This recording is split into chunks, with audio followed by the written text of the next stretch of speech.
So today I'm reading sonnets 78 through 87, and we can see in this set that the young man has started hanging out with another poet.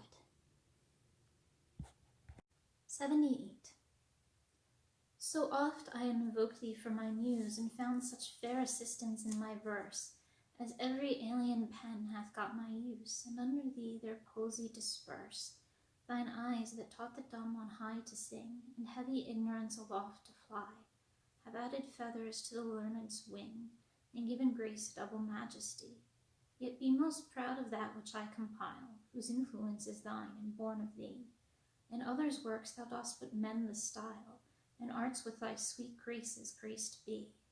But thou art all my art, and dost advance as high as learning my rude ignorance. 79. Whilst I alone did call upon thy aid, my verse alone had all thy gentle grace. But now my gracious numbers are decayed, and my sick muse doth give another place. I grant, sweet love, thy lovely argument deserves the travail of a worthier pen. Yet what of thee thy poet doth invent, he robs thee of, and pays it thee again. He lends thee virtue, and he stole that word. From thy behavior beauty doth he give, and found it in thy cheek.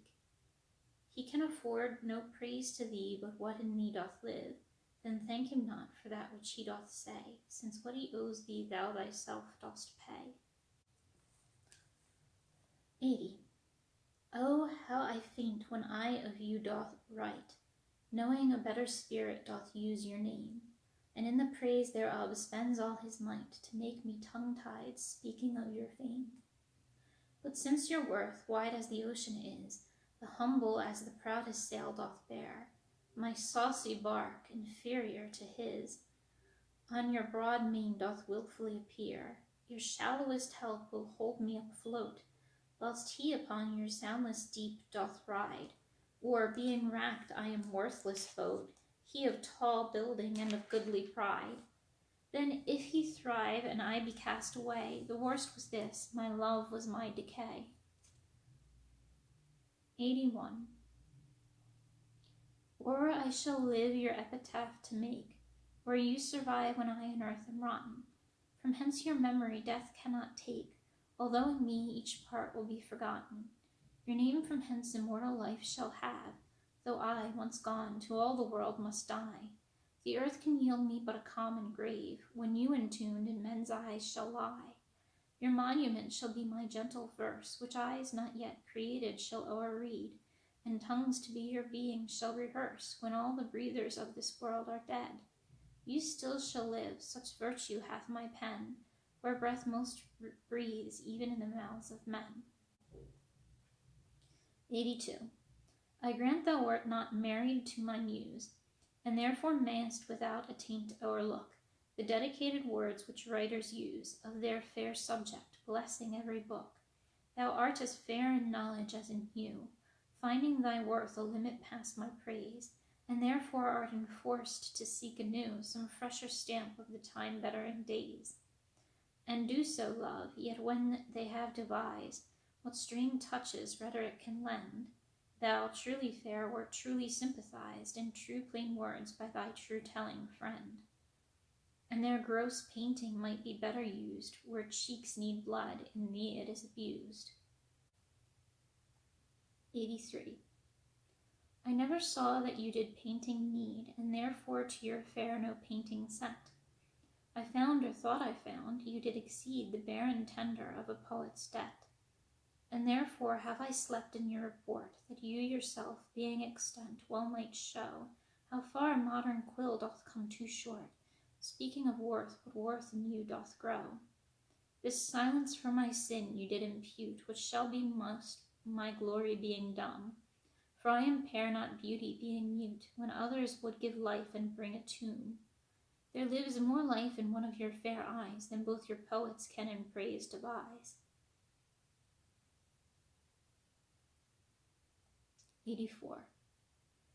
Who is it that says most, which can say more than this rich praise, that you alone are you, and whose confine immured is this store, which should example where your equal grew.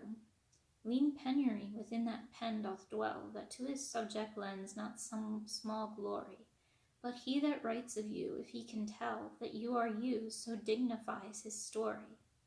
Let him but copy what in you is writ, not making worse what nature made so clear, and such a counterpart shall fame his wit, making his style admired everywhere. You to your beauteous blessings add a curse, being fond on praise which makes your praises worse. 85.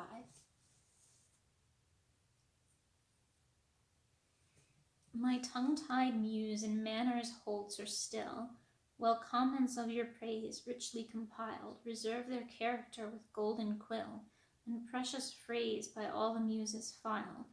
I think good thoughts whilst others write good words, and like unlettered clerks still cry Amen to every hymn that able spirit affords, in polished form of well-refined pen. Hearing you praised, I say, 'tis so, 'tis true, and to the most of praise add something more.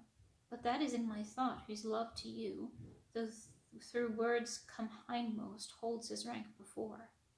Then others for the breath of words respect, me for my dumb thoughts speaking in effect. 86.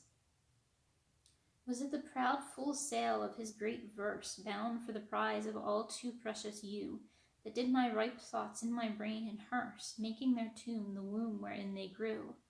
Was it his spirit, by spirits taught to write, above a mortal pitch, that struck me dead?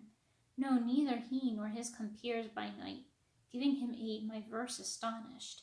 He, nor that affable familiar ghost, which nightly gulls him with intelligence, as victors of my silence cannot boast. I was not sick of any fear from thence. But when your countenance filled up his line, then lacked I matter that enfeebled mine.